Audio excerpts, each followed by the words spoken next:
आता set your गोल. तुम्हाला काय पाहिजे? खाली आहे ना एका ओळीत असलेल्या स्मार्ट एस, खालच्या लाईनला एम, त्याच्या खालच्या लाईनला ए, त्याच्या खालच्या लाईनला आर, त्याच्या खालच्या लाईनला टी. स्मार्ट गोल कसा असला पाहिजे? स्मार्ट. ध्येय कसं असलं पाहिजे? स्मार्ट. एस म्हणजे स्पेसिफिक. स्पेसिफिक नेमकं काय ते मागा. अगोदर मी इन्स्टॉल माहिती थॉट म्हणलं होतं, एक मोठा विचार. आता इथं नेमकं काय पाहिजे तुम्हाला ते सांगा.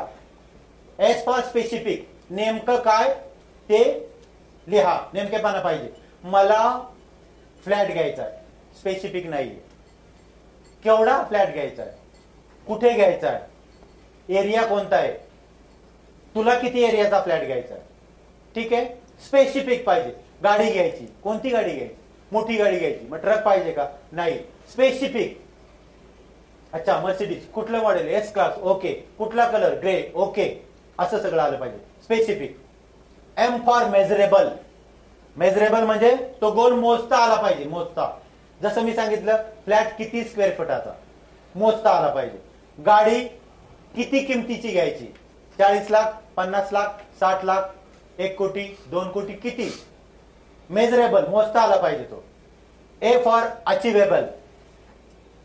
अचिवेबल म्हणजे आता सध्या तुमच्याकडे सायकल नाहीये, सायकलला पैसे नाहीये, आणि तुम्ही सांगितलं की सरांनी सांगितलं याप्रमाणे केलं की सगळं काय होतंय त्यांचं झालंय, आणि तुम्ही डायरेक्ट मर्सिडीजचा गोल ठेवला तर प्रॉब्लेम काय नाही, मिळू शकतं. तुमचं मन ऍक्सेप्ट करणार नाही, ते तुम्हाला पटणार नाही.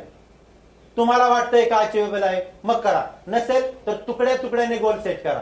आधी सायकल, नंतर टू व्हीलर, नंतर मारुती टाटा, नंतर होंडा सिटी, नंतर मर्सिडीज, नंतर बीएमडब्ल्यू, नंतर ऑडी. असं जे काय करायचं ते स्टेप बाय स्टेप करा. R for realistic. रिअलिस्टिक म्हणजे काय? वास्तववादी असला पाहिजे. वास्तववादी म्हणजे काय? काही तरुण तरुणींचं चालतं ना, मैं तुम्हारे लिए चांद तारे तोड के लाऊंगा. तू ठेवलेत का तिथं? तुझ्या नानाने ठेवलेत. कोण आणून देणार आहे? काय नाही. वास्तव आहे का ते? नाही. आता ऐका दुसरी एक गोष्ट. रिअलिस्टिक कुणासाठी? तुमच्यासाठी. जर 1990 पूर्वी असं कोण म्हटलं असतं की इकडे वायर मध्ये कुठंच वायर नाही, एका माणसाच्या हातात एक मशीन आहे, दुसरा माणूस अमेरिकेला त्याच्या हातात मशीन आहे, वायर नाही, काय नाही, एकमेकांशी बोलता येईल.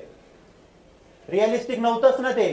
ते ज्याला वाटलं ना त्याने ते केलंय. दोन वेड्या भावांना असं वाटलं की पक्षी कसे हवेत उडतात तसं आम्हाला पण उडता आलं पाहिजे. वेडेपणाच होतं ना. रिअलिस्टिक होतं का ते? त्यांच्या दृष्टीने रिअलिस्टिक होतं की यार पक्षासारखा आकार तर देऊन बघू.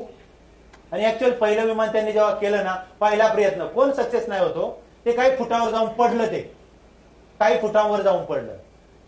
म्हणून सक्सेसफुल लोकांचा इतिहास हा सगळ्यात जास्त प्रॉब्लेमॅटिक लोकांचा इतिहास असतोय. उगीच सक्सेसफुल नाही येत ते. आणि आर फॉर रिअलिस्टिक झालं. T for time bounded. वेळेची मर्यादा द्या त्याला. मुलं अभ्यासाला कधी लागतात हो? वर्षभर त्यांना माहित असतं वर्षाच्या शेवटी परीक्षा आहे. अभ्यासाला कधी लागतात? जेव्हा परीक्षेची डेट जाहीर होते तेव्हा. आपोआप होतं ते, आपोआप होतं. म्हणून आता तुम्ही जर का गोल लिहिला की त्याला म्हणजे टाइम बाउंड नाही केला तर आपला अनकॉन्शियस माइंड काय म्हणतं, निसर्ग काय म्हणतो, देव काय म्हणतो, तुला हे पाहिजे ना, देऊ ना, मग देऊ. टाइम बाउंडेड म्हणून त्याला टाइम मध्ये बाउंड